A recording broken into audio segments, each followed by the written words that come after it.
نعرہ تکبیر، اللہ اکبر، نعرہ رسالت یا رسول اللہ، نعرہ رسالت یا رسول اللہ، نعرہ حیدری یا حیدری، نعرہ حیدری یا حیدری، حسینیت زندہ باد، حسینیت زندہ باد، یزیدیت مردہ باد، یزیدیت مردہ باد۔ صلوات پڑھو بابا سے بڑا۔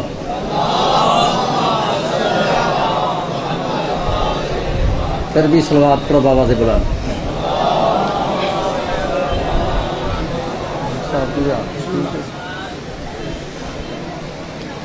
الحمدللہ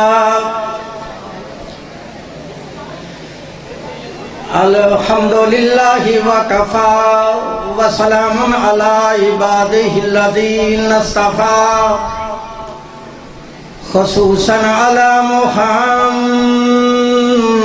المصطفیٰ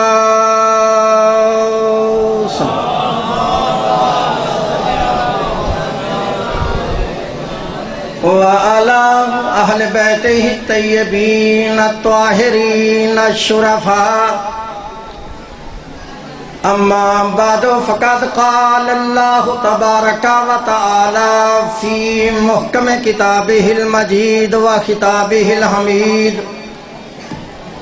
وقولہ الحق وہو اصدق الصادقین۔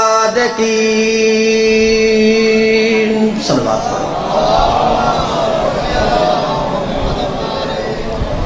اعوذ باللہ السمیع العلیم وبوجہہ الکریم وسلطانہ القدیم من الشیطان اللعین الرجیم۔ بسم اللہ الرحمن الرحیم۔ قال یا ابلیس ما منعک ان تسجد لما خلقت بیدی استکبرت ام کنت من العالین۔ صلوات پڑھیے گا۔ قال اللہ تعالی فی شان حبیبہ ان اللہ وملائکتہ یصلون علی النبی یا ایھا الذین آمنوا صلوا علیہ وسلموا تسلیما۔ اللہم صلی علی محمد وآل محمد۔ رب اشرح لی صدری ویسر لی امری واحلل عقدۃ من لسانی یفقہوا قولی۔ اللہم ربی زدنی علما۔ صلوات پڑھیے۔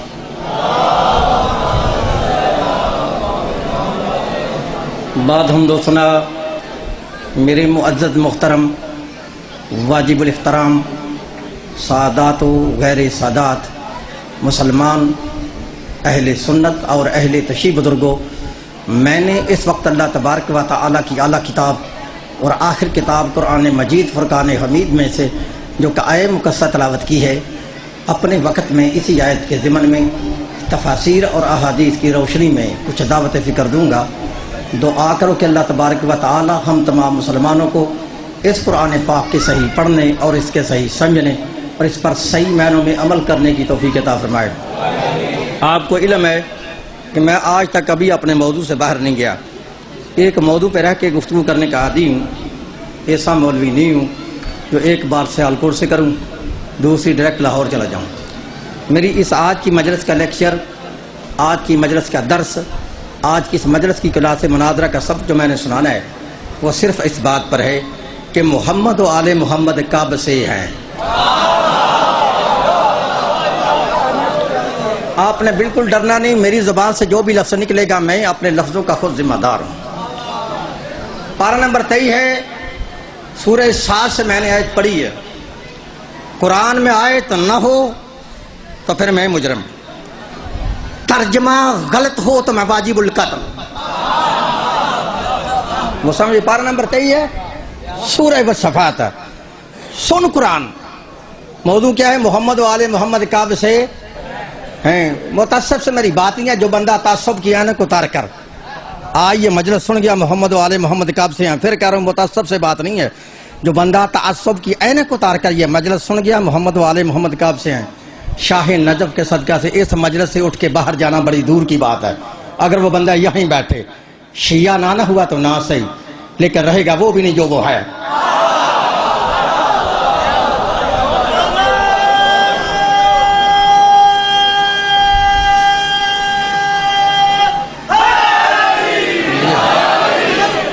بات کی سمجھ آ رہی ہے؟ لو پارہ نمبر 23 ہے، سورہ صاد ہے، قرآن کھول کے پڑھیں۔ اللہ فرماتا ہے کالا یا ابلیس ہو۔ کچھ بندے میری داڑھی کی طرف دیکھ رہے ہیں، داڑھی بڑی لمبی ہے، خدا نخواستہ کو لمبی داڑھی والا بندہ ممبر پہ آ جائے نا، بندے گور گور کر اس کی طرف دیکھتے ہیں۔ ہوں میری داڑھی یہ ثابت کر رہی ہے کہ میں کوئی نسلی شیعہ نہیں، تو سمجھ آئے گی نا؟ میں نے تعلیم حاصل کی ہے دیوبندی کے درس میں، دورہ حدیث کیا ہے دیوبندی کے درس میں، دورہ تفسیر کیا ہے دیوبندی کے درس میں، دورہ تحقیق کیا ہے دیوبندی کے درس میں، کسی مولوی کے کہنے پہ میں شیعہ نہیں ہوا۔ میں نے ہر مسلک کی کتابیں پڑھی ہیں، بریلویت کی پڑھی ہیں، وہابیت کی پڑھی ہیں، شیعت کی پڑھی ہیں، مردائیت کی پڑھی ہیں، پوری ریسرچ کرنے کے بعد آج پھر میرا یہ دل چاہے تمہیں مسئلہ وہ سناؤں جس مسئلے نے مجھے مجبور کر دیا تھا کہ مذہب شیعہ حق ہے۔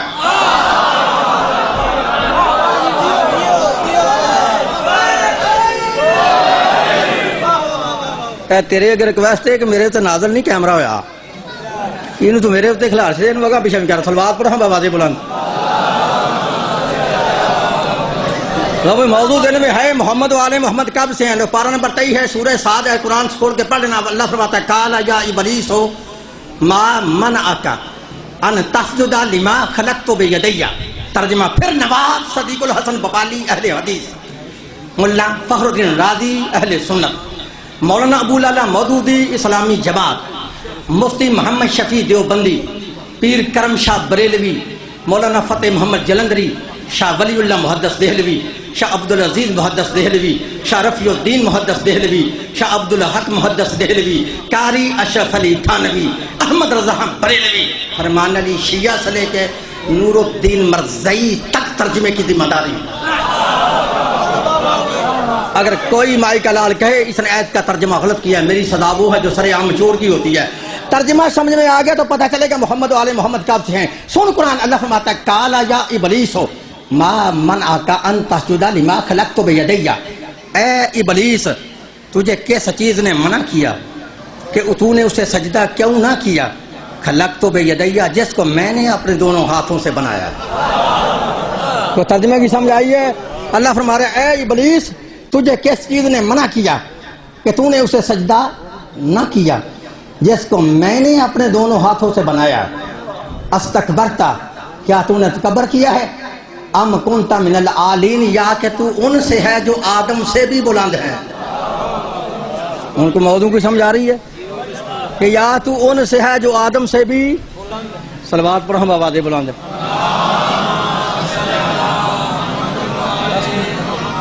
پھر بھی صلوات پڑھو بآواز بلند۔ کو سمجھ آ رہی ہے؟ پھر ترجمہ کرتا ہوں، اللہ فرماتا ہے کالا یا ابلیس، اے ابلیس، تجھے کس چیز نے منع کیا کہ تو نے اسے سجدہ نہ کیا؟ خلقت بیدی، جس کو میں نے اپنے دونوں ہاتھوں سے بنایا۔ استکبرتا، کیوں تو نے تکبر کیا ہے؟ ام کنت من العالین، یا کہ تو ان سے ہے جو آدم سے بھی بلند ہے۔ اب یہ اللہ کہہ رہا ہے نا جس کو میں نے اپنے دونوں ہاتھوں سے بنایا ہے، جس کو میں نے اپنے دونوں ہاتھوں سے بنایا ہے۔ رکھ اس مولوی کے سر پہ قرآن کہ جب تیرا اللہ جسم نہیں رکھتا تو یہ ہاتھ کس کے تھے؟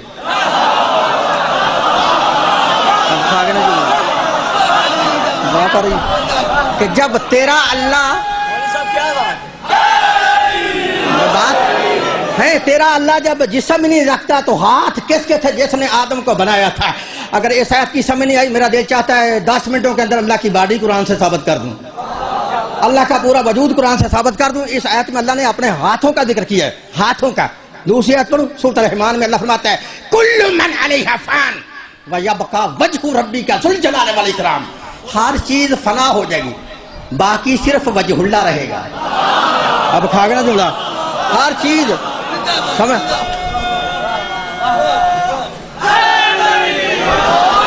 ہر چیز فنا ہو جائے گی، باقی صرف اللہ کا چہرہ رہے گا۔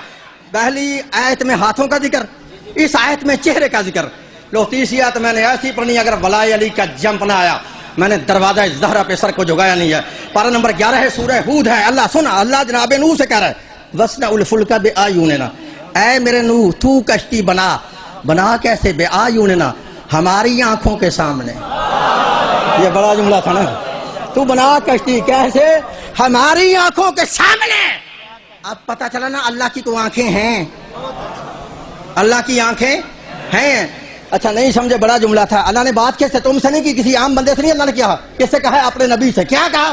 وَاصْنَعُ الْفُلْكَ بِأَعْيُنِنَا، اے نوح تو کشتی بنا کیسے؟ بِأَعْيُنِنَا، ہماری آنکھوں کے سامنے. تو جو اللہ نوح کی آنکھ نہیں بنتا، میں کہتا ہوں اگر نوح کی آنکھ اس کی آنکھ ہوتی تو پھر یہ نہ کہتا کہ ہماری آنکھوں کے سامنے بنا.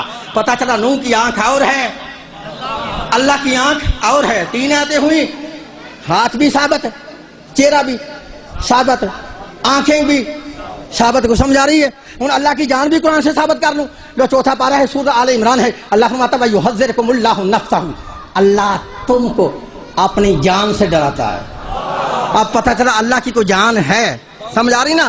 ہاتھ بھی ثابت، چہرہ بھی ثابت، آنکھیں بھی ثابت، پھر جان بھی ثابت. لیکن اللہ جسم نہیں رکھتا. جو جسم رکھے وہ اللہ نہیں ہوتا، جو جسم رکھے وہ اللہ نہیں ہوتا. جو اللہ ہے وہ جسم نہیں رکھتا. آپ خود کہیں گے قاری صاحب 4 آیتیں تم نے قرآن میں پڑھی ہیں، اللہ کی آنکھیں بھی ہیں، اللہ کے ہاتھ بھی ہیں، اللہ کا چہرہ بھی ہے، اللہ کی جان بھی ہے. تو یہ مسئلہ کیا ہے؟ خود کہتے ہو اللہ جسم نہیں رکھتا. تو میرے شیعہ سنی دوستو، اس مسئلے کو سمجھنے کے لیے ہاں حدیث رسول سے پتہ چلے گا. اللہ کے نبی نے فرمایا ہے کہ جس بندے کو اللہ اس کے رسول سے محبت ہو جائے، اللہ اس کے رسول کو اس سے محبت ہو جائے تو پھر اللہ اس کے ہاتھ بن جاتا ہے، تو اللہ اس کا چہرہ بن جاتا ہے، اللہ اس کی آنکھیں بن جاتا ہے، اللہ اس کا دل بن جاتا ہے. یہی تو وجہ ہے میرے بھائی نے صحیح بخاری میں لکھا، باب الحشر میں لکھا، جب حشر کا دن ہوگا اللہ خود کرسی پہ بیٹھے گا.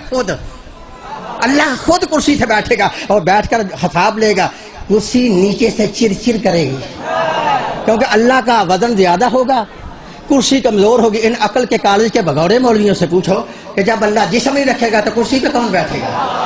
جب اللہ جسم نہیں رکھتا تو کرسی پہ کون بیٹھے گا؟ تو اللہ کے نبی نے کیا فرمایا؟ جس بندے کو اللہ اس کے رسول سے محبت ہو جائے، اللہ اس کے رسول کو اس بندے سے محبت ہو جائے تو اللہ اس کے ہاتھ بن جاتا ہے، اللہ اس کا چہرہ بن جاتا ہے. تو پھر اگر لکھ لو جہاں تک میری آواز جا رہی ہے، قاری صحابت پھر اپنی عادت کے مطابق مشرق سے لے کے مغرب تک، شمال سے لے کے جنوب تک، اور آج سے لے کے قیامت تک، پاکستان سے لے کے سعودی عرب تک، عبدالوہاب روپڑی سے لے کے امام کعبہ تک چیلنج کر رہا ہے.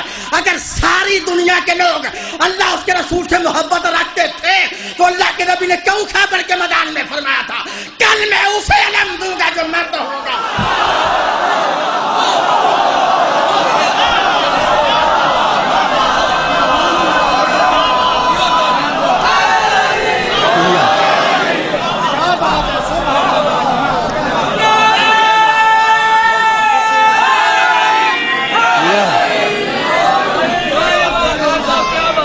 بات کی سمجھے، کل میں اسے علم دوں گا جو وہ مرد اللہ اس کے رسول سے محبت رکھتا ہوگا، اللہ اس کا رسول اسے سے محبت رکھتا ہوگا تو پھر اللہ اس کے ہاتھ پہ فتح دے گا. صلوات پڑھو بآواز بلند،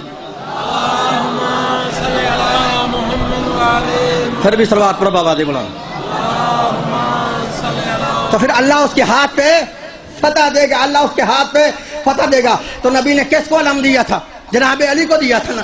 اب اللہ کے ایک نبی نے کیا فرمایا؟ جس کو اللہ اس کے رسول سے محبت ہو جائے، اللہ اس کے رسول کو اس بندے سے محبت ہو جائے، اللہ اس کے ہاتھ بن جاتا ہے، اللہ اس کا چہرہ بن جاتا ہے، اللہ اس کا دل بن جاتا ہے. یہی تو وجہ ہے نا. میرا بھائی سمجھا نہیں؟ صحیح بخاری کے باب الحشر میں لکھ دیا حشر کا دن ہوگا، اللہ کرسی پہ خود بیٹھے گا، خود حساب لے گا، نیچے سے کرسی چر کرے گی. کیوں؟ اللہ کا وزن زیادہ ہوگا. ان عقل کے کالج کے بغوروں سے پوچھو جب اللہ جسم نہیں رکھتا تو کرسی پہ بیٹھے گا کون؟ ارے تو سمجھا ہی نہیں ہے، اللہ کی شان کے خلاف ہے بندے کا حساب لے. تو ہمیشہ سبق وہ سنتا ہے جس نے پہلے بچے کو پڑھایا ہو. نہ اللہ ہمارے سامنے آیا ہے، نہ اللہ نے آ کے ہمیں نماز کا طریقہ بتایا ہے، نہ وضو کا طریقہ بتایا ہے، نہ نماز پڑھ کے دکھائی. اب حساب تو وہ لے گا نا. جس نے نماز سمجھائی ہے، روزہ سمجھایا ہے، وضو کر کے دکھایا، وہ لے گا نا۔ تو پھر مولوی سمجھا نہیں کہہ دیا اللہ کرسی پہ خود بیٹھے گا۔ ارے اللہ نہیں بیٹھے گا، کیوں؟ اللہ جسم نہیں رکھتا۔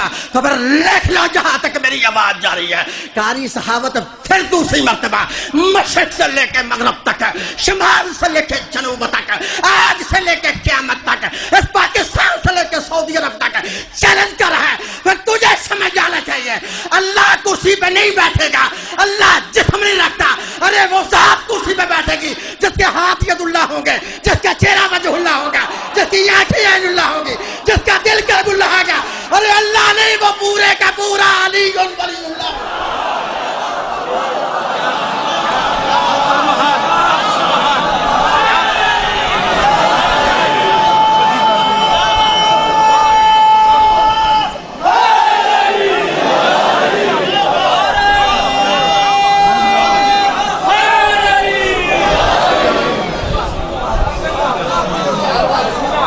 تو سمجھ آئیے،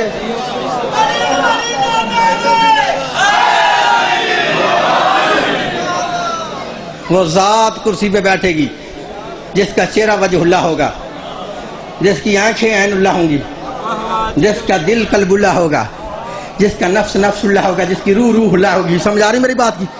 اب اللہ کہہ رہا ہے، اے ابلیس تجھے کس چیز نے منع کیا کہ تو نے اسے سجدہ کیوں نہ کیا جس کو میں نے اپنے دونوں ہاتھوں سے بنایا ہے؟ اب ذرا پتہ تو کر یہ ہاتھ کس کے ہیں؟ اللہ تو جسم نہیں رکھتا۔ اللہ تیری کتاب ہے کوکب دری، یہ مفتی صالح کشفی کی لکھی ہوئی کتاب ہے، اگر اس کے اندر حوالہ نہ ہو مجھے مغل چک کے چوک میں کھڑے کر کے سرے عام پھانسی پہ لٹکاؤ، ہے تو پھر سن لو میرے مولا حیدر کرار نے اپنے خطبہ میں ارشاد میں، آؤ لوگ آؤ میں علی کی طرف دیکھ لو، مجھے علی کو پہچانو، میں علی وہ علی ہوں جس نے اپنے دونوں ہاتھوں سے آدم کو بنایا ہے۔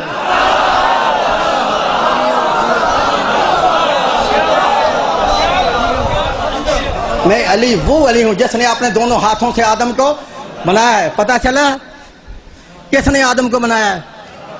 اگلی آیت میں اللہ فرماتا استکبرتا، کیا ہے شیطان تو نے تکبر کیا ہے؟ ام کنت من العالین، یا کہ تو ان سے ہے جو آدم سے بھی بلند ہے۔ اب یہ قرآن ثابت کر رہے ہیں آدم اور ابلیس کے قصے سے پہلے کچھ بلند ہستیاں موجود ہیں جن کی طرف اللہ اشارہ کر کے کہہ رہا ہے کیا تو ان سے ہے؟ ان سے ہے تو پھر سجدہ نہیں کر رہا۔ یہ بلند ہستیاں پتہ کون ہے؟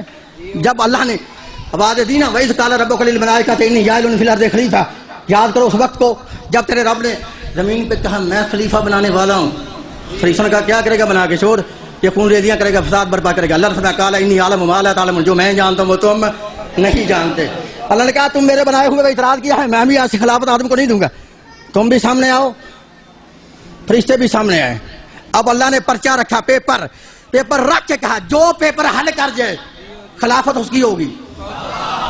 پرچہ آدم حل کرے خلافت آدم کی، پرچہ فرشتے حل کریں خلافت فرشتوں کی۔ جب اللہ نے پرچہ رکھا نا، اللہ کا عدل دیکھ لو، پہلے ان پہ آگے رکھا ہے جو انہوں نے اعتراض کیا تھا، جو معترض ہوئے تھے اعتراض کیا تھا آدم کی خلافت پر، ان کے سامنے رکھا۔ او فرشتوں، اب پرچہ اللہ رکھ دیں گے، فرشتوں بتاؤ ہاں یہ نام کس کے ہیں اگر تم سچے ہو، بتاؤ یہ نام کس کے ہیں اگر تم سچے ہو۔ تو فرشتوں نے کہا قالوا سبحانک لا علم لنا الا ما علمتنا، اے اللہ تو پاک ہے ہم نہیں جانتے۔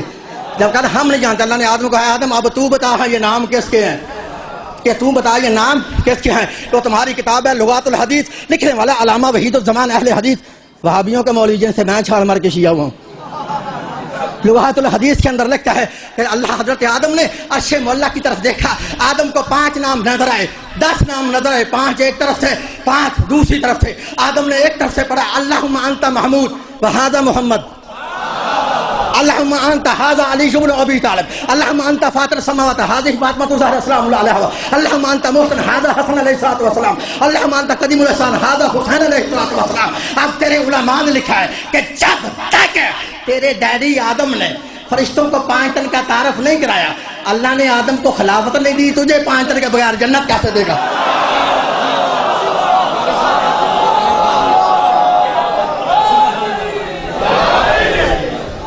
تو سمجھ آئیے بھائی، پتہ چلا محمد و آل محمد کب سے ہیں، نہ کب تھا نہ تب تھا نہ جب تھا، یا وہ تھا یا یہ تھے۔ اب آخری جملہ ہے میرا، جیسے بندے کو ابھی سمجھ نہیں آئی محمد و آل محمد کب سے ہیں، اس بندے کے سر پہ قرآن رکھ کے پوچھو نا، پہلے تو پوچھے گا کسی سے، جمعرات والے مولوی سے۔ اس کو تو پتہ ہی نہیں. اگر کسی کو پتا تو اس نے بتانا ہی نہیں. اگر کسی نے میری طرح بتا دیا تو مسجد میں رہنا ہی نہیں. لوگوں نے کہنا ہے اس مولوی کو مسجد سے نکالو, کہ داڑھی ساڑھے ورگی ہے, وچوں شیعہ, وچوں شیعہ. میں بتاؤں راکشس کے سر پہ قرآن, اور تجھے پتا چلے محمد والے محمد کب سے ہیں. ہماری ڈیڈی جناب آدم اور ممی ہوا کا نکاح ہوا تھا؟ اگر کہیں ہوا تھا, نکاح حق میں کے بغیر ہوتا نہیں. اب مول سے پوچھو محمد والے محمد کب سے ہیں, پتہ چل جائے گا کب سے ہیں.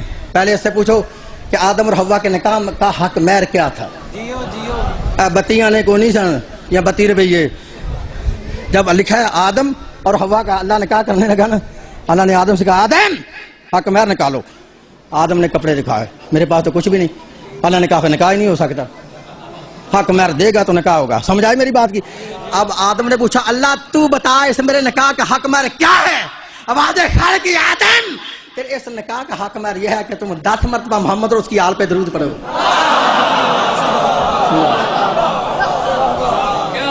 اگر محمد والے محمد تھے ہی نہیں تو ابے اور درود کس پہ پڑھا تھا؟ پھر کبھی پھر سے ہی آخری جملہ کیا کہ ممبر چھوڑا ہوں. لا الہ الا اللہ محمد رسول اللہ پڑھنے والوں نے علی ولی اللہ کے گھرانے کو اس طرح برباد کیا کہ پھر وہ گھر آج تک اس طرح آباد نہیں ہو سکا. لکھا جب علی کی بیٹی 1 سال 6 مہینے قید کاٹنے کے بعد واپس مدینے میں آئی نا, گئی کس طرح سے تھی, جب آئی تو پھر آئی کس طرح سے تھی. لکھا بی بی کے ہاتھ میں امام حسین علیہ السلام کا خون آلودہ زخمی کرتا تھا. اس کرتے پر 1950 زخموں کے سوراخ تھے. لکھی بی بی گھر میں نہیں آئی, بی بی سیدھی روضہ رسول پہ آئی. بی بی نے امام حسین کا زخمی کرتا روضہ رسول پہ رکھا. عزادارو کرتے کا رکھنا تھا کہ قبر رسول کانپ گئے. جب قبر رسول کانپ گئی نا, بی بی فرماتی ہے مجھے پتہ چل گیا میرا نانا حسین کا کرتا دیکھ کے برداشت نہیں کر سکا, میرے نانے کی قبر کانپ گئی ہے. عزادارو آخری جملہ ہے, بی بی کو جب پتہ چلا نانے کی قبر کانپ گئی ہے, بی بی قبر کے قریب کھڑے ہو کے فرماتی ہے او میرے نانا مجھے پتہ چل گیا تو حسین کا زخمی کرتا دیکھ کے برداشت نہیں کر سکا.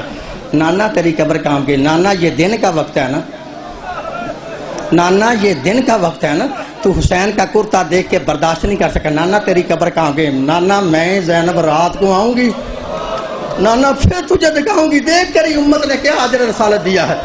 اللہ لعنت اللہ. الظہر آ جائے